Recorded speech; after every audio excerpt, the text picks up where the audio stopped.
Hey everybody, it's Natasha with the Food Factor, and chili is a great cold weather meal, and this is a recipe for chili you can make in 15 minutes. Let's get to it.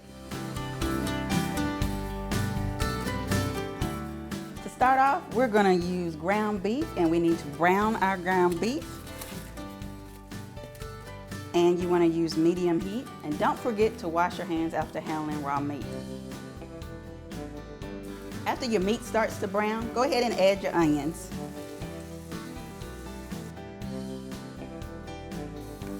Now it's time to get the chili really going. Let's add our stewed tomatoes.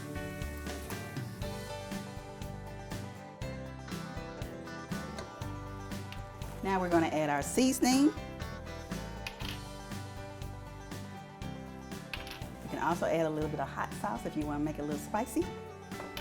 Or you could do a spicy salsa instead of a mild salsa. I'm doing mild, my family doesn't like spicy.